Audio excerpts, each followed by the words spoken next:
Alright everyone, welcome back to Tall Tales Custom Tackles. I'm going to try to do a quick little video here. I got some stuff heating up.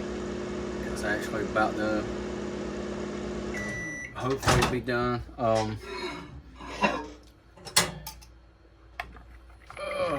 check the temperature real quick. Yeah, got a few air bubbles, so I'm going to let it sit in the microwave for a minute while I talk to you. This ain't nothing special. It was I actually had some watermelon red. I had a lot of watermelon red left over, and I had a little bit of actually this color right here, but it was a shade darker. Like had some motor oil, but it was a lot darker than this. You know, so I had regular like this, same color flake, you know, a little bit of silver, black, and red, but I had made it a lot darker. I had actually added a few drops of black in it to darken it up a little bit, make it more like a motor oil, like a smoky motor oil, you know. So anyway, I put, basically it was half and half, like probably, well, both of them together made you know, one of these 4 cups pretty full. So it was about 2 cups worth of each anyway. So, and the color looks pretty good. I might add a little bit of different flake to it, because it's got this little bit of silver, black, and red. It's got like a medium and a small red. It's got a medium black, and I want to say a large and a small silver. I'm actually considering putting like a little bit of golden orange in it or something like that. I'll see in just a second why. I'll make up my mind. But anyway, we'll give you an update. I did get a new little compressor. This is actually it's a 2-gallon, 1 horsepower. I'd actually bought and ordered a 1 horsepower, a 1-gallon, half horsepower, and the day it was supposed to be delivered, I went to Home Depot, and I looked, and they had these, which was the size up, on sale. They had them on sale for $1.99. I paid $1.96 for the smaller one, so I went ahead and bought this one and returned the other one. So the little bit bigger size. This one, it says it pushes out 60 decibels. The smaller one, 58. It's not terrible loud. You can hear it right there. I still have a normal conversation in here with like my dad. He was in here with me a couple of days ago, and we could have a normal conversation with him. It actually don't take it long to pump up, because I had drained it down earlier so I could turn it on and show you. But anyway, it makes it convenient because it's right here. My other compressor was so damn loud. It was a pancake compressor. Great compressor. I love my little compressor, but it was so loud I had it outside, you know, or you know, I built a lean-to on the back side, and I have it out there and the hose running through. This is actually quieter than that one outside when it runs. You know, those are that loud. That, and you know, it's just convenient. This is right here I can adjust, versus the other one I would always have to go out, turn it on, adjust the regulator, which this one, and I was actually very impressed. The regulator on this one is pretty spot on. Like the one I had out there, the regulator that came on the pancake one was, in my opinion, garbage. So I put a external one by Cobalt, and it done all right, but it was so tedious. I mean, it was just a pain in the butt to get it dialed in exactly where I want. I have noticed this one right here. I mean, the dial is perfect. You can get it exactly where you want it. I like to run my air clamp roughly around 110, 115 is where I like to run it. Sometimes I'll tone it down to around 100. But anyway, about 110, 115 works perfect for me. Anyway, let's see. Yeah, the bubbles are. I've had a couple people ask me about, you know, my if I have air bubbles, and ask me about my vacuum chamber. I honestly haven't used my vacuum chamber in a while. It is handy if you have real bad bubbles and you're in a hurry. But if you got a few minutes to let it sit in the microwave with the door closed, they'll eventually come to the top and they will be gone. And I mean, this is still holding good temperature. I'll show you what it looks like before. I might add, like I say, it looks pretty good. You can tell where I had mixed that that smoke, like motor oil in it. It darkened it up because the watermelon red, well, the watermelon red was pretty much the same tint as that, but with actual red flake in it. So I think I will put a touch. You know what? I'm actually not. I'm gonna go with some pumpkin, real fine. This is Hobby Lobby glitter. I know some people frown on it, but I'm gonna go with I'm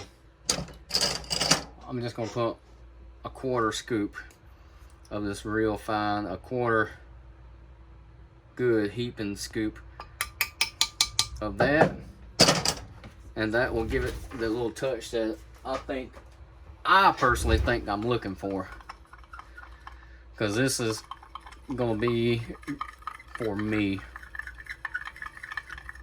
And you probably wonder, why the hell does he need so many baits for himself? Honestly, I couldn't tell you. I give a lot of that. Actually looks really good. I give a lot of baits away to, like, you know, well, I give my dad a bunch. Every time I make baits, I usually give, I mean, he's retired, so he can go fishing every day, so you know what I mean, he can go all the time. So yeah, I give him a lot of baits. We're actually going to do, because I needed to make a few epic hogs, and I haven't used that mold in a while, so I decided I'm going to shoot that mold, and I'm going to shoot the punch bugs, you know. So that's what we're going to make today. Let me get you angled, so maybe my big old dome won't block everything. Try to get you angled. You're probably saying, one day maybe this man will make a decent video where he ain't making us dizzy moving around. Well, that probably will never happen. You know, that's part of what I like about my channel versus a lot of the other people. I mean, it is real. You're gonna see mistakes. I'm just a common person, simple person, and I do things my way. I ain't all fancy, and you know, that's just not how I roll. I mean, it would be nice to have, you know, I guess some of the fancier camera setup and all that, but I'm content with how this rolls. I mean, alright, always remember, top off your sprues. And these molds were cold. I keep this building fairly cool. I mean, it ain't like freezing, like it ain't like the Waffle House cold. I mean, believe me, it's not like that in here, but I do keep it. So these molds, like I say, they cool to the touch. So anyway, but I do keep it. I try to keep it cool in here. Especially if I'm gonna be out here, like over the weekends. If I'm gonna be out here a lot, I bump it on down and keep it really nice and cool in here. But any other time, especially during the week while I'm busy and working and all, I'll just put it on my econ mode, like what it's on right now, and just keep it on. I think I got it on about 73, 72, 73 right now. Feels pretty decent in here. But anyway, I actually wasn't intending on doing a video today, because I've been busy doing other stuff, you know, around the house, helping my wife do a few things, helping my dad do a few things, worked on his boat a little bit. I spent about 2 hours cleaning up my boat. My boat was trashed. Last few times I went fishing, and you know, all the extra grass and stuff that gets slung in the boat from your trolling motor, you know, especially if I actually sometimes I'll use a piece of block, but I'll take my handle and put it up under it where it'll wedge it up a little bit where it's riding a little high, to cut through some of that thick grass. And a lot of times when you're running through stuff like that, it'll sling up the extra grass, and you're fishing thick cover, you end up with a lot of grass in your boat. So the last few times going out, yeah, I had a lot of grass in the boat. That, and I mean, I haven't washed my boat, and whew, I'm ashamed to say probably close to a year as far as really rinsing it out. So it was time for it. I mixed up a solution that I like to use, and I scrubbed the hell out of it, rinsed it, scrubbed it, rinsed it, washed the outside hull, the engine, you know, just like I say, about 2 hours worth. So I mean, I've done a good scrub, and it would be nice. I need to do that once every few months to really keep it clean, so they don't get so, you know, trashed. All right, I'm gonna turn you around again. That's probably something right there, always making you dizzy. All right, let's look at these clutch plugs first. This is the Angling AI. I think they're 3 1/4 inch. Oh yeah, that actually looks pretty decent. The color turned out pretty good.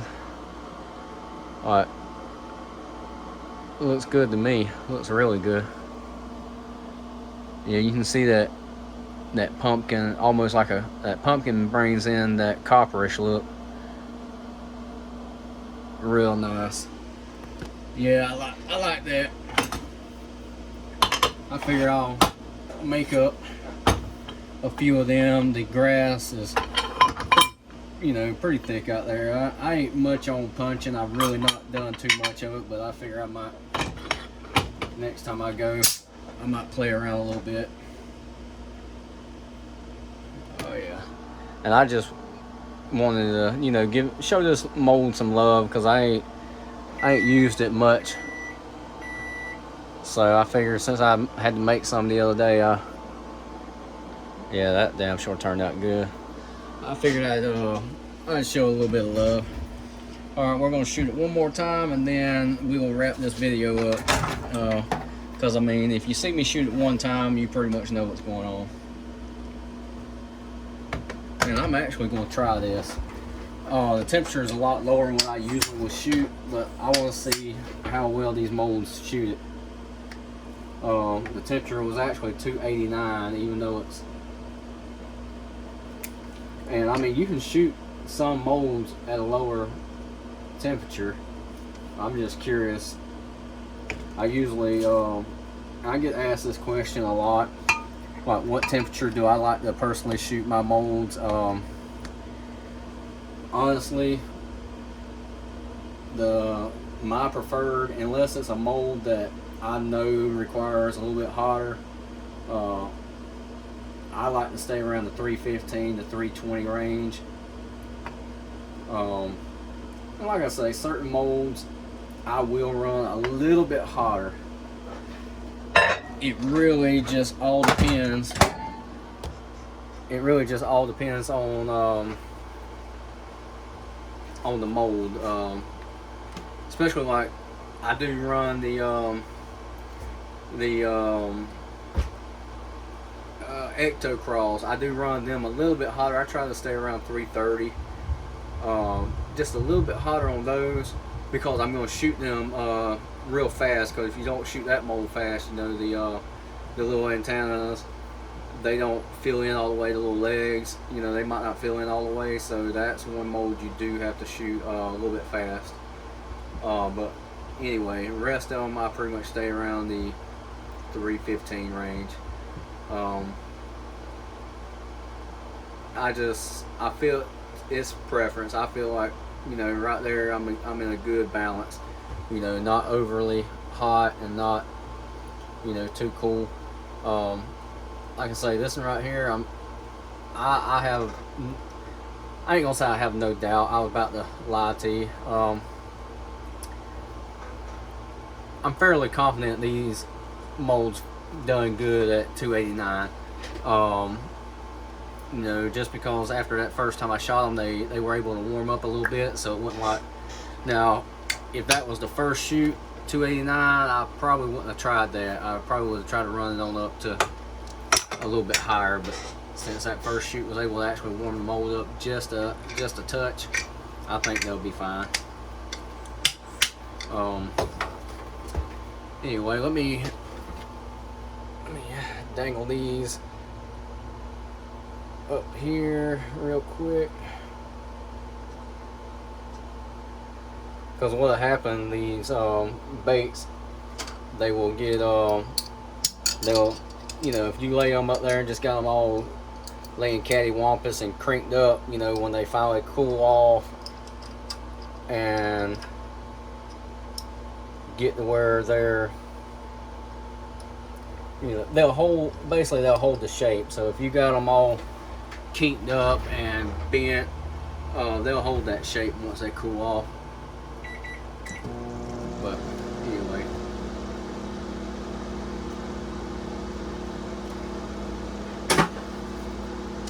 alright, before we open this up and wrap this video up, we are looking into, I did talk to Billy about it, we are looking into doing the individual sprues, offering that that feature on like the ghillie baits. So that is an option that he's going to look into, and I guess see how they lay out, and then from there he'll let me know. We also been, because I talked to him a while back, and when I say a while back, I'm talking probably a year and a half or more ago, about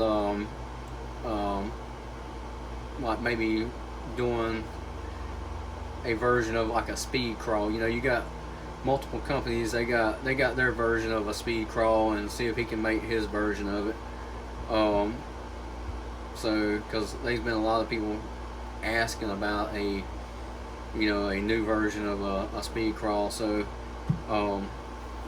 he did say he was going to try to get something dialed in and worked up, and so maybe one day in the future he'll have that, something like that released, which would be pretty cool.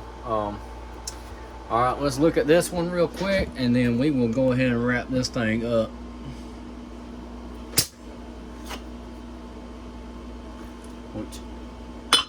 Oh yeah, see, they fill in all the way. So these molds actually do really good at or this one, I say this one done really good at 289 temperature, and I'm pretty sure this one did. Yeah, everything filled out. You know, I ain't crazy about brush hogs, but I do like this style brush hog, mold that Epic Baits did. I mean, I think they've done a good job on it. I've never been too big in the regular brush hogs, but this is a bait that, I mean, personally, I'd definitely throw. So I do like it. I only have one mold of this one. Usually I have multiple molds of each bait, but this is one of those I just because I don't make a whole bunch of them, I just decided to stick with just one mold. But anyway, trying to think if there's anything else I need to say. I really can't think of anything. I I ain't got no new news other than I'm still waiting on Billy. I got him cutting me a 2.8. As soon as that little 2.8 little gilly mold comes in, I'll definitely do a video on it, and I might even compare them as far as the 2.8, 3.8, and 4.8 as far as, you know, size and rigging, you know, because a little 2.8 probably be perfect for, you know, like a small Ned rig, or, you know, like a Ned bait, or a little jig, or just, you know, who knows, I might even nose hook it and do like a small drop shot style, you know, thing with it. But anyway, once it comes in, I can play with it, test it out, and we'll go from there. Anyway, we're gonna wrap this up. If you have any questions, you know what to do. Just reach out. You can always contact me on my personal page.